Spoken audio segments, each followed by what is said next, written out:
نحمده ونصلي على رسوله الكريم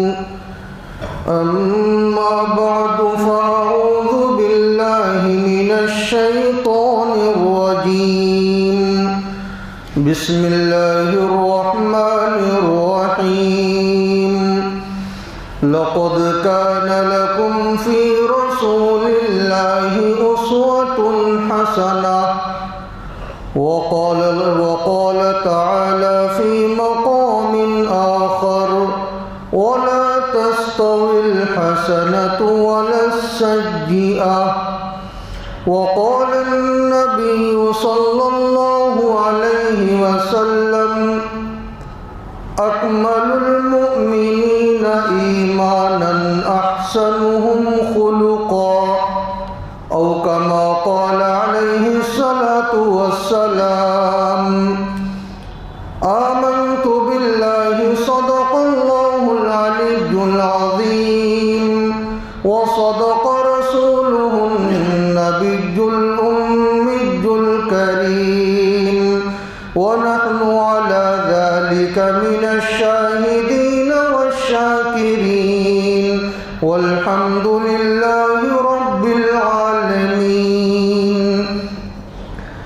اللهم صل على سيدنا ومولانا محمد في أول كلامنا وفي أوسط كلامنا وفي آخر كلامنا. بزرگان محترم اور عزیز ساتھیوں، اس سے قبل جمعہ میں نے آپ حضرات کے سامنے حسن اخلاق کی اہمیت اور اس کی افادیت پر کچھ باتیں عرض کی تھیں. آج کی مجلس میں بھی عنوان کی اہمیت کے پیش نظر میں مناسب سمجھتا ہوں کہ اسی کی مناسبت سے کچھ اور باتیں آپ کی خدمت میں پیش کرنے کی سعادت حاصل کروں.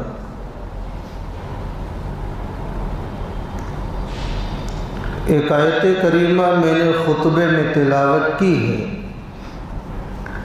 پروردگار عالم نے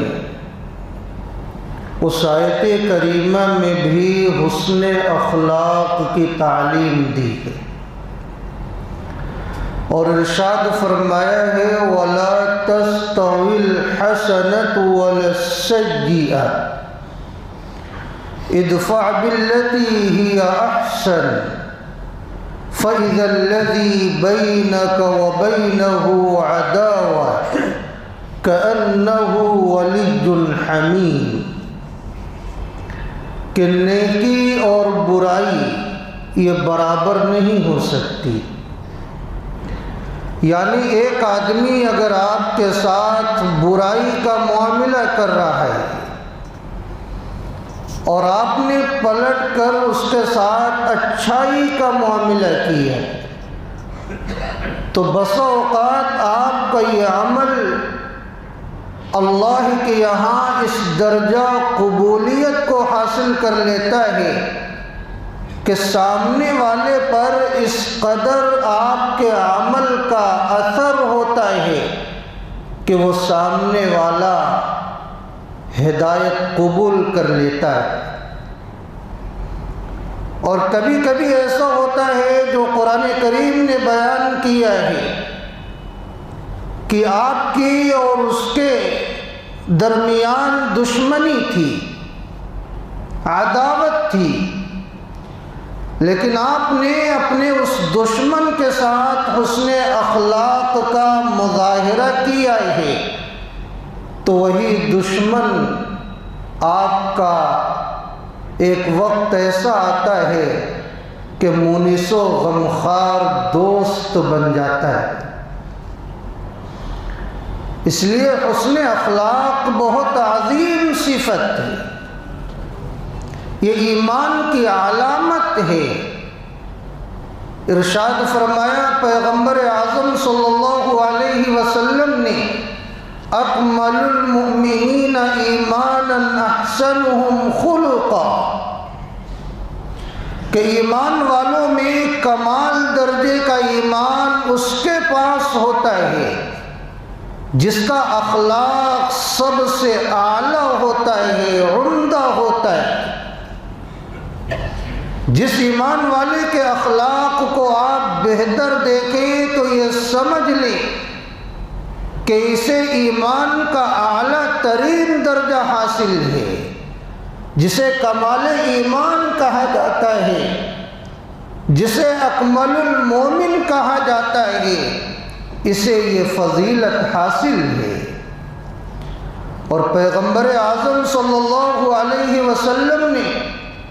اس کی اہمیت کی طرف اشارہ کرتے ہوئے یہ ارشاد فرمایا بعثت لأتمم حسن الاخلاق، کہ مجھے تو حسن اخلاق کی تکمیل کے لیے بھیجا گیا ہے، یعنی میں حسن اخلاق لوگوں کے درمیان میں عام کروں۔ اور آپ نے قولی اعتبار سے بھی عملی اعتبار سے بھی حسن اخلاق کو اعلیٰ طریقے پر پیش فرمایا ہے،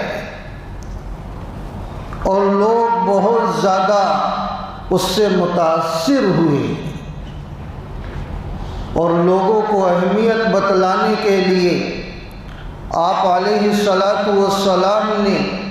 ایک موقع پر ارشاد فرمایا ان من احبکم الی واقربکم منی مجلسا یوم القیامہ احاسنکم خلقا، کہ تم میں سے قیامت کے دن سب سے زیادہ جو میرے نزدیک ہوگا، اور میرے نزدیک جو سب سے زیادہ محبوب ہوگا، وہ شخص ہوگا جس کا اخلاق سب سے اچھا ہوگا۔ تو ہم میں سے ہر ایک کی یہ خواہش ہے کہ وہ آپ صلی اللہ علیہ وسلم کا محبوب بن جائے، اور قیامت کے دن اللہ کے رسول صلی اللہ علیہ وسلم کی معیت نصیب ہو جائے۔ ہم میں سے کون ہوگا جو عشق رسول کا دعویٰ کرتا ہے، جو اپنے ایمان کا دعویٰ کرتا ہے، اور اس کے دل کی یہ تمنا نہ ہو، یہ خواہش نہ ہو؟ مجھے تو ایسا نہیں لگتا کہ ہم میں سے کوئی ایسا شخص بھی ہوگا۔ جب ایسا نہیں ہے تو ہم اپنے اخلاق کو اچھے سے اچھا بنائیں، اپنے اندر تواضع پیدا کریں، ہر ایک کے ساتھ جب ملے تو سامنے والے کو احساس ہو جائے کہ یہ بندہ متواضع ہے، یہ بندہ حسن اخلاق کا پیکر ہے، اس بندے کے اندر کبر و غرور نہیں ہے، اس بندے کے اندر عجب و نخوت نہیں ہے۔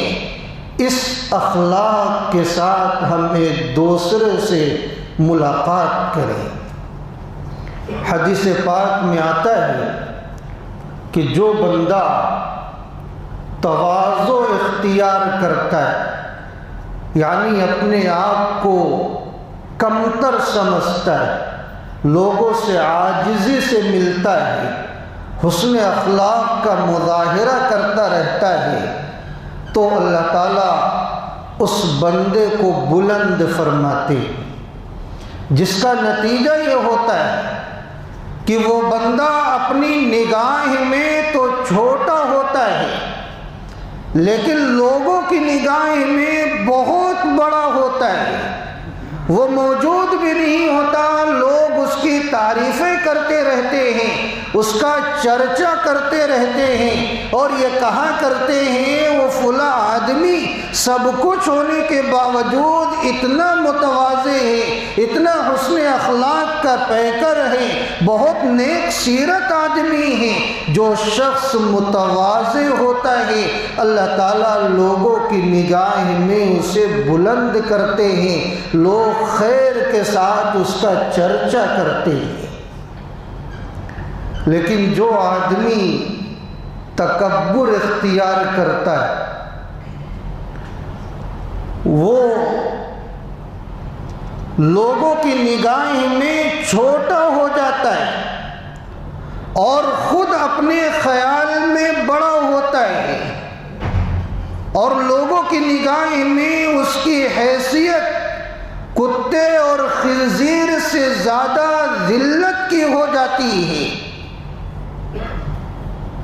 یہ پروردگار عالم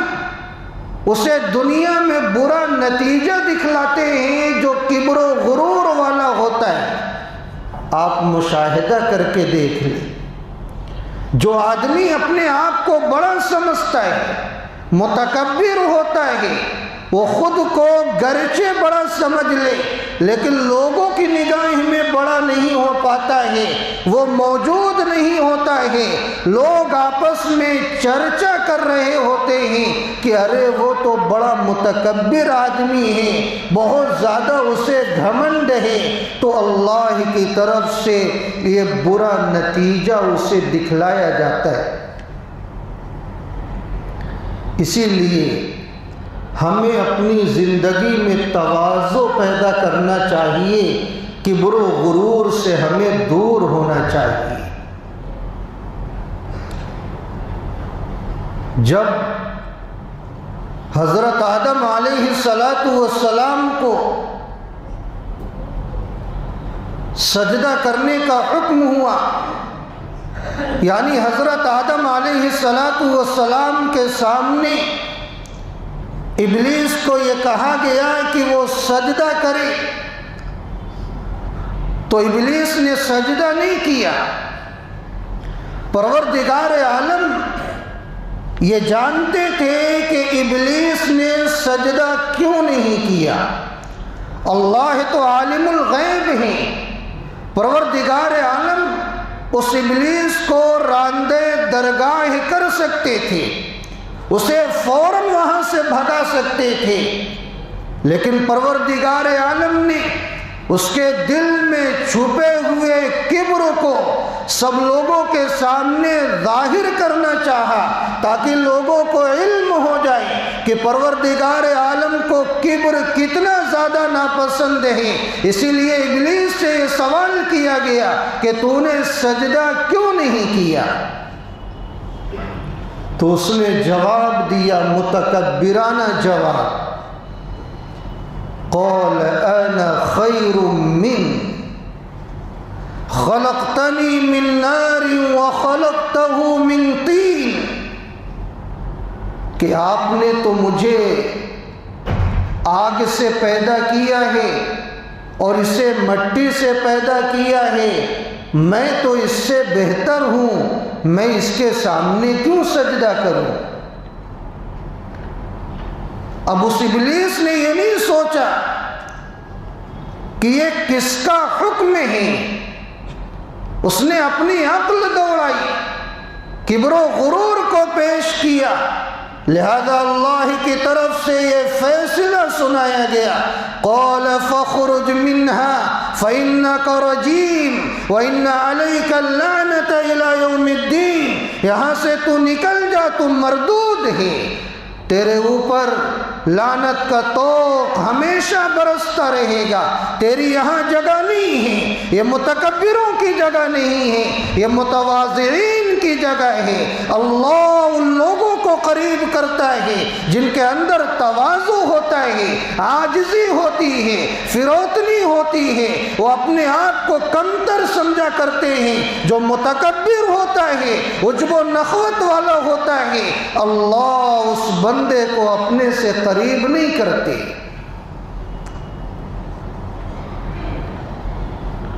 تو ابلیس کو اسی وجہ سے وہاں سے بھگا دیا گیا۔ لا يدخل الجنة من كان في قلبه مثقال ذرة من كبر۔ یہ حدیث میں نے کئی مرتبہ آپ حضرات کے سامنے پیش کی ہے کہ پروردگار عالم اس شخص کو جنت میں داخل نہیں فرمائیں گے جس کے دل میں ذرہ برابر بھی کبر ہو۔ اس لیے ہمیں ہمیشہ اللہ سے اللہ کی پناہ چاہنی چاہیے کبر و غرور کے تعلق سے، اور ہمیشہ تواضع کی دعا کرتے رہنا چاہیے، تو ہم ایسے انسان بنے جو حسن اخلاق کا پیکر ہو۔ حدیث پاک میں آتا ہے کہ جس شخص کو کسی کی طرف سے کوئی تکلیف پہنچ گئی، جسمانی تکلیف، اور اس شخص نے اسے معاف کر دیا، تو اللہ کی طرف سے اسے 2 انعام دیے جاتے ہیں۔ پہلا انعام تو یہ ہوتا ہے کہ اس کا ایک درجہ بلند کر دیا جاتا ہے، اور دوسرا انعام یہ ہوتا ہے کہ پروردگار عالم اس کی ایک خطا کو معاف فرما دیتے۔ اب ہم میں سے اگر کوئی یہ مقام لینا چاہے، حاصل کرنا چاہے، تو روز مرہ ہم اسے حاصل کر سکتے ہیں، اس لیے کہ عموماً ایسا ہوتا ہے کہ لوگوں کی طرف سے ہمیں تکالیف پہنچا کرتی ہیں۔ ہم راستہ چل رہے ہوتے ہیں، کبھی کسی کا دھکا لگ جاتا ہے، ہمیں تکلیف ہوتی ہے، اگر پلٹ کر آپ اسے معاف کر دیں، لڑائی جھگڑا نہ کریں، آپ بدلہ نہ لیں، گالی گلوچ نہ کریں، اور آپ نے اسے معاف کر دیا، ٹھیک ہے بھائی، مجھے کوئی بہت بڑا نقصان نہیں پہنچ چکا ہے، میں صبر کر سکتا ہوں، میں نے تجھے معاف کر دیا۔ اب اللہ کی طرف سے اس کے درجے کو بلند کیا جاتا ہے، اور اسے ایک نیکی عطا کی جاتی ہے، اور اس کی خطا کو معاف کیا جاتا ہے۔ کتنا بڑا درجہ ہے۔ اسی طرح ایک مرتبہ اللہ کے رسول صلی اللہ علیہ وسلم نے یہ ارشاد فرمایا کہ حضرت موسیٰ بن عمران علیہ السلام نے اللہ تعالیٰ کی بارگاہ میں یہ عرض کیا، یا ربی من اعز عبادک عندک، کہ پروردگار عالم آپ کے نزدیک آپ کے بندوں میں سے سب سے زیادہ معزز کون ہے؟ یہ سوال کیا موسیٰ علیہ السلام نے پروردگار عالم سے کہ آپ کے نزدیک آپ کے بندوں میں سے سب سے زیادہ معزز کون ہے، عزت کے قابل کون ہے؟ تو جواب میں اللہ کی طرف سے یہ ارشاد ہوا، من اذا قدر غفر، کہ میرے بندوں میں سے میرے نزدیک سب سے زیادہ معزز وہ بندہ ہے جو قدرت ہونے کے باوجود بھی معاف کر دے۔ یعنی اگر کسی نے آپ کو تکلیف پہنچائی، آپ کو یہ قدرت حاصل تھی کہ آپ اس سے بدلہ لے سکتے تھے،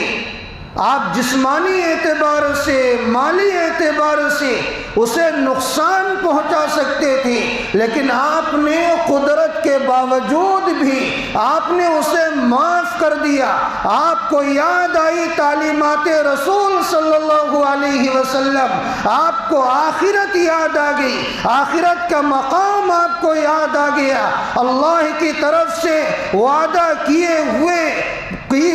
ہوئی باتیں آپ کو یاد آ گئیں، اور آپ نے اسے معاف کر دیا۔ عموماً ایسا ہوتا ہے،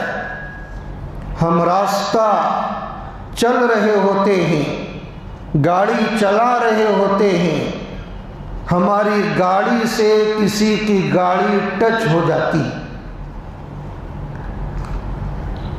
اب لوگ راستوں میں کتنا زیادہ واویلا کرتے، کبھی کبھی تو دیکھنے کو ملتا ہے کہ گاڑی اگر ٹریفک میں تھوڑی سی کسی سے ٹچ ہو گئی، اس کی گاڑی کو کوئی نقصان نہیں ہوا، اس نے دیکھا بھی نہیں پلٹ کر کہ میری گاڑی کو کوئی نقصان ہوا یا نہیں ہوا، بس وہ اس طرح جلالیہ انداز میں پلٹ کر دیکھتا ہے، آنکھ بگولا ہوتا ہے، گالیاں دیتا ہے، سخت و سست الفاظ نکالتا ہے، اور کبھی کبھی تو مار دھاڑ کی نوبت آ جایا کرتی ہے، جبکہ صرف معمولی سی گاڑی ٹچ ہوئی ہے اور سامنے والے کو کوئی نقصان بھی نہیں پہنچا۔ لیکن صبر کا مادہ نہیں، ایمان ہے لیکن کمال ایمان نہیں، نبی کا امتی ہے لیکن نبی کی تعلیمات اسے یاد نہ رہی، اگر اسے یاد ہوتی تو یہ اسے معاف فرما دیتا اور اللہ کے محبوب بندوں میں شامل ہو جاتا۔ ہاں، اگر آپ کو واقعتاً نقصان ہوا ہے، آپ معاف نہیں کر سکتے، تو بہتری کے ساتھ بات چیت کر کے، مصالحت کر کے جو آپ کا نقصان ہوا ہے آپ اپنے نقصان کی تلافی کر لیجئے۔ لیکن راستوں میں اس طرح جھگڑا کرنا کہ راستہ روک لینا، دیگر لوگوں کو تکالیف پہنچانا، یہ سب کن لوگوں کا شیوا ہے؟ یہ مسلمانوں کا شیوا نہیں، یہ اسلام کی تعلیمات نہیں۔ آپ کو نقصان پہنچا ہے، آپ اسے کنارے لے جائیے، بھائی چارگی کے ساتھ بات چیت کیجئے، غلطی ہر ایک سے ہو جایا کرتی ہے، اور آپ اخلاق حسنہ کا مظاہرہ کیجئے۔ آپ پاکیزہ شریعت کے پاکیزہ نبی کے امتی ہیں، آپ اپنے اخلاق کو دکھلائیے، اس کا ایک اچھا خاصا اثر پہنچے گا۔ آج ہم لوگ تجارت کر رہے ہوتے ہیں، آپسی لین دین ہوتا ہے، خرید و فروخت کیا کرتے ہیں۔ اگر ہم نے اس خرید و فروخت میں، اس لین دین میں اخلاق حسنہ کو ملحوظ رکھا، نبی کی تعلیمات کو ملحوظ رکھا، تو یہی ہماری تجارت ہمارے لیے جنت میں جانے کا ذریعہ بن جائے گی۔ حدیث پاک میں آتا ہے کہ جو شخص کسی کے ساتھ کسی تنگ دست کو مہلت دے دیتا ہے یا اس کے قرض کو معاف کر دیتا ہے، تو پروردگار عالم کی طرف سے آپ علیہ السلام کی زبانی یہ بشارت سنائی گئی ہے کہ آخرت کے اندر وہ خوش نصیب لوگوں میں سے ہوگا، اور قیامت کی پریشانیاں اس سے دور کر دی جائیں گی اگر جو شخص کسی تنگ دست کو مہلت دیتا ہے یا اس کے قرض کو معاف کر دیتا ہے۔ آپ علیہ السلام نے مزید سمجھانے کے لیے ایک مرتبہ ایک واقعہ بھی سنایا، اور آپ نے ارشاد فرمایا کہ پہلی امتوں میں ایک شخص تھا، جب فرشتہ اس کی روح قبض کرنے کے لیے آیا اور روح قبض کر کے وہ دوسرے عالم میں لے کر گیا، تو اس سے سوال کیا گیا کیا تو نے کوئی عمل خیر کیا ہے؟ وہ کہنے لگا مجھے تو یاد نہیں ہے، لا علمی کا اظہار کیا۔ دوسری مرتبہ اس سے پھر یہی سوال کیا گیا،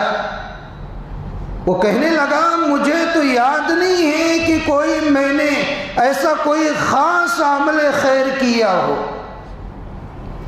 اور پھر وہ بتلانے لگا ہاں میں یہ کام کیا کرتا تھا کہ میں خرید و فروخت کیا کرتا تھا، لین دین کا معاملہ کیا کرتا تھا، تو میں نے اپنا یہ اصول بنا رکھا تھا کہ مالداروں کو مہلت دے دیتا تھا اور تنگ دستوں کو معاف کر دیا کرتا تھا۔ اللہ تعالیٰ نے اسی عمل پر اسے جنت میں داخلے کا فیصلہ سنا دیا۔ بخاری میں یہ روایت موجود ہے۔ تو ہم اور آپ جو خرید و فروخت کا معاملہ کرتے ہیں، اگر کسی نے آپ سے قرض میں کوئی چیز لے لی یا یوں ہی قرض کا معاملہ کر لیا اور آپ کو واقعتاً احساس ہو گیا ہے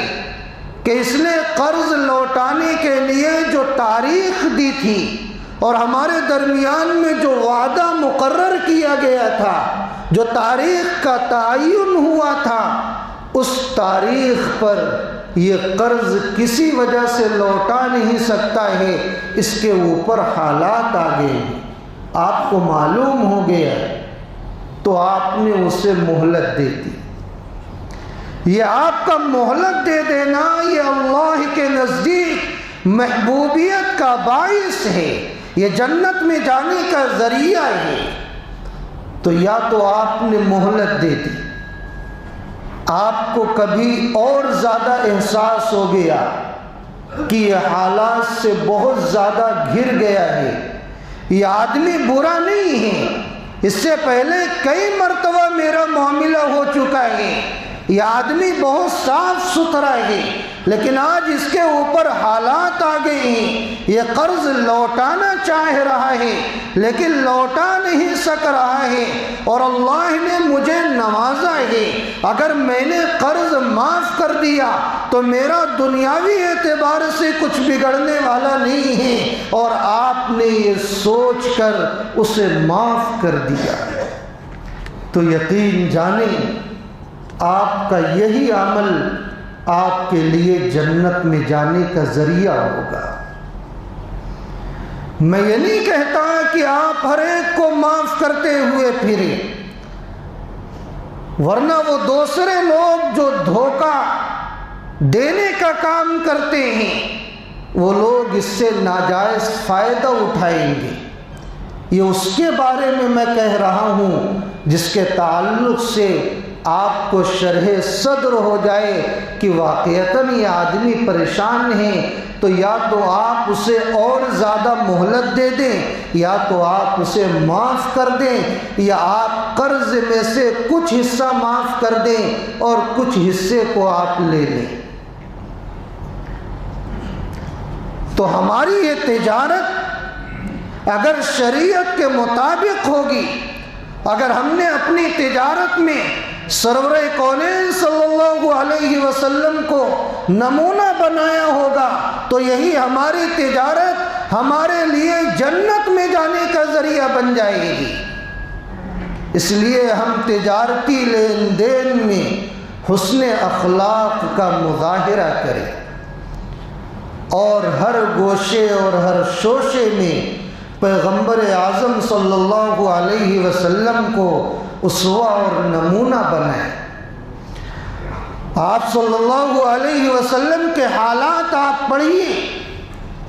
آپ کی مکی کا دور ہے، مکہ مکرمہ میں آپ کو کتنا ستایا گیا، آپ کو کتنی گالیاں دی گئی، آپ کے راستے روکے گئے، آپ کو قتل کرنے کے منصوبے بنائے گئے، آپ کو شاعر کہا گیا، آپ کو مجنوں کہا گیا، آپ کو دیوانہ کہا گیا، آپ کو ساحر کہا گیا، اور نہ جانے کیسی کیسی حوصلہ پست کرنے والی اذیتیں آپ کو دی گئی، آپ کے کام میں رکاوٹیں ڈالی گئی، آپ کے سر پر اونٹ کی اوج رکھ دی گئی، آپ کے چہرے پر تھوکنے کی کوشش کی گئی، نہ جانے کیسی کیسی اذیتیں آپ کو پہنچائی گئیں، لیکن آپ کی طرف سے جواب میں کیا کہا گیا؟ آپ نے حسن اخلاق کا مظاہرہ کیا ہے، اور آپ نے ایسا حسن و اخلاق کا پیکر آپ نے بن کر دکھلایا ہے کہ تاریخ اس کی مثال پیش کرنے سے عاجز و قاصر ہے۔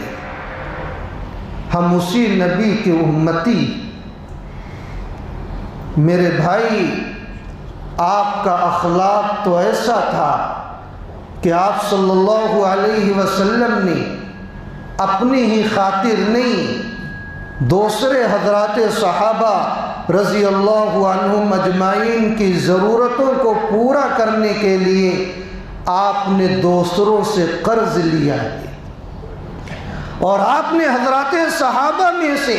خاص طور پر حضرت بلال حبشی رضی اللہ عنہ کو یہ کہا تھا کہ بلال، جب تمہیں قرض کی ضرورت پڑے تم قرض لے لیا کرو، میرے پاس جب بھی کہیں سے کچھ آ جائے گا میں تمہارے قرض کو ادا کر دیا کروں گا۔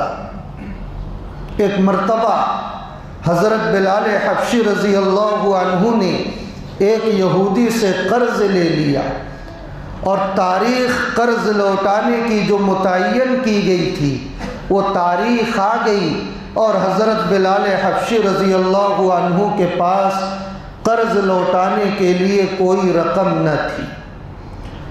وہ یہودی حضرت بلال رضی اللہ عنہ سے کہنے لگا کہ اے بلال، تم میرا قرض واپس کر دو، ورنہ میں تمہیں جیل میں بند کر دوں گا یا تجھے میں اپنا غلام بنا لوں گا۔ حضرت بلال حبشی رضی اللہ عنہ دوڑے ہوئے مدنی آقا حضرت محمد رسول اللہ صلی اللہ علیہ وسلم کی خدمت میں حاضر ہوئے اور اپنی پریشانی کا اظہار فرمایا۔ آپ صلی اللہ علیہ وسلم کے پاس کہیں سے ہدیہ آیا، آپ نے دعا فرمائی تھی، ہدیہ آ گیا اور ضرورت کے مطابق ہدیہ آیا، آپ نے فوراً وہ ہدیہ حضرت بلال حبشی رضی اللہ عنہ کو دیا اور یہ کہا کہ اے بلال، جاؤ اپنا قرض ادا کر دو۔ تو آپ کا یہ اخلاق تھا۔ ایک یہودی زید بن سوانہ جو بعد میں چل کر مسلمان ہو گئے تھے، وہ ابھی یہودی ہیں۔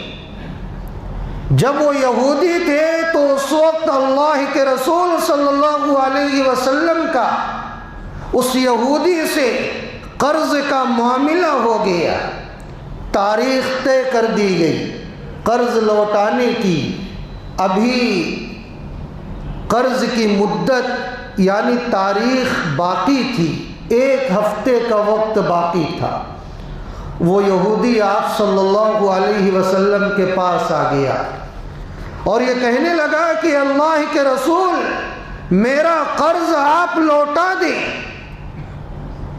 آپ صلی اللہ علیہ وسلم نے بڑے پیار سے کہا کہ بھائی، ابھی تو 1 ہفتے کا وقت باقی ہے جو ہمارے درمیان میں معاہدہ ہوا تھا قرض لوٹانے کا، اور تم 1 ہفتہ پہلے ہی آ گئے ہو۔ وہ کہنے لگا نہیں، مجھے قرض چاہیے اور اسی وقت چاہیے، اور بہت زیادہ سختی کے ساتھ پیش آنے لگا۔ اللہ کے رسول صلی اللہ علیہ وسلم نرمی سے سمجھاتے رہے کہ بھائی 1 ہفتہ تو جانے دو، تمہارے قرض کا انتظام ہو جائے گا، ابھی 1 ہفتہ باقی ہے۔ وہ بہت زیادہ ضد کرنے لگا، غصے میں بولنے لگا، تو وہاں حضرت عمر رضی اللہ عنہ بیٹھے تھے۔ اب حضرت عمر رضی اللہ عنہ تو جلالی ہیں، انہیں غصہ آ گیا۔ ایک تو یہ یہودی وقت سے پہلے آ گیا ہے، اور آپ صلی اللہ علیہ وسلم نرمی سے سمجھا رہے ہیں اور یہ غصے کے ساتھ پیش آ رہا ہے، آپ کی شان میں گستاخی کر رہا ہے، بدتمیزی سے پیش آ رہا ہے۔ حضرت عمر رضی اللہ عنہ کھڑے ہوئے، اے اللہ کے رسول صلی اللہ علیہ وسلم، آپ اجازت دیں اس گستاخ کی گردن میں اڑا دو۔ اللہ کے رسول صلی اللہ علیہ وسلم نے ارشاد فرمایا، عمر نرمی کا معاملہ کرو، اس کا قرض تو باقی ہے، جاؤ قرض کا انتظام کرو، غصے کی کوئی ضرورت نہیں۔ حضرت عمر رضی اللہ عنہ گئے، قرض کا انتظام کر کے آئے اور اس یہودی کے ہاتھ میں قرض دے دیا۔ جب ہاتھ میں آ گیا تو وہ یہودی کہنے لگا، اے اللہ کے رسول صلی اللہ علیہ وسلم، میں ایک ہفتہ پہلے جو آپ کے پاس آیا اور قرض کا میں نے مطالبہ کیا اور آپ کے ساتھ سختی کے ساتھ پیش آیا اور بار بار ضد کرتا رہا، میرا مقصود قرض لینا نہیں تھا بلکہ میرا مقصد آپ کا امتحان لینا تھا۔ میں نے تورات کے اندر آپ کی علامات پڑھی ہیں، بہت ساری علامتوں کو میں نے برحق پایا ہے۔ ایک علامت میں نے یہ پڑھی تھی کہ جو نبی آخر الزمان حضرت محمد الرسول اللہ صلی اللہ علیہ وسلم ہوں گے، ان کا علم، ان کی بردباری، ان کا اخلاق، ان کی مروت، ان کی غیرت، ان کے غصے پر غالب رہے گی۔ میں اسی کو جانچنے کے لیے آیا تھا۔ اے پیغمبر اعظم صلی اللہ علیہ وسلم، جیسا میں نے پڑھا تھا میں نے آپ کو ویسا ہی پایا ہے، آپ اپنا دست مبارک بڑھائیے اور مجھے مسلمان کر دیجئے، میں آغوش اسلام میں آنا چاہتا ہوں۔ پیغمبر اعظم صلی اللہ علیہ وسلم نے اس یہودی کو مسلمان کیا، وہ یہودی صحابی بن گئے۔ یہ وہی صحابی ہیں جنہیں ہم زید بن سعنہ رضی اللہ عنہ کہتے ہیں۔ انہوں نے اپنے پورے مال میں سے آدھا مال راہ خدا میں خرچہ کر دیا اور غزوہ تبوک سے جب واپس ہوئے تو وہ اللہ کو پیارے ہو گئے۔ یہ اخلاق ہے پیغمبر اعظم صلی اللہ علیہ وسلم کا۔ آپ سیرت کا مطالعہ کریں، اخلاق کے ذریعے اسلام پھیلا ہے۔ آج ضرورت ہے ہم جہاں بھی رہتے ہوں، جہاں بھی ہماری نشست و برخاست ہو، ہمارے اخلاق اچھے ہونے چاہیے، چاہے سامنے والا مسلمان ہو، چاہے سامنے والا کافر ہو، کوئی بھی ہو، ہم جہاں بھی رہیں اپنی شناخت چھوڑ جائیں۔ یہ پیارے نبی کا پیارا امتی ہے، یہ ایمان والا ہے۔ اگر ہمارے اخلاق اچھے ہو گئے تو یاد رکھیں اسلام کے تعارف کی ضرورت نہیں پڑے گی، آپ کا عمل اسلام کا تعارف پیش کرے گا، لوگ اسلام کے قریب ہوتے ہوئے چلے جائیں گے۔ قل جاء الحق وزهق الباطل ان الباطل كان زهوقا، جب حق آتا ہے تو باطل بھاگ جاتا ہے۔ باطل کے اندر استقلال کی صلاحیت نہیں ہے۔ اگر کہیں آپ دیکھیں کہ باطل جم رہا ہے تو فوراً یہ سمجھ جائیے کہ باطل نے جو حق والوں کی چیزیں تھی وہ اپنا لی ہیں اور حق والوں نے باطل کی چیزوں کو اپنا لیا ہے۔ آج ضرورت ہے کہ ہم اپنی صفوں میں حسن اخلاق کو پیدا کریں، اپنی زندگی میں حسن اخلاق کو پیدا کریں، تعلیمات نبوی سے خود کو آراستہ کریں۔ انشاءاللہ جلد ہی انقلاب آ جائے گا۔ پروردگار عالم ہم تمام لوگوں کو محض اپنے فضل و کرم سے کہنے اور سننے سے زیادہ عمل کی توفیق عطا فرمائے اور ہمیں حسن اخلاق کا پیکر بنائیں۔ آمین و آخر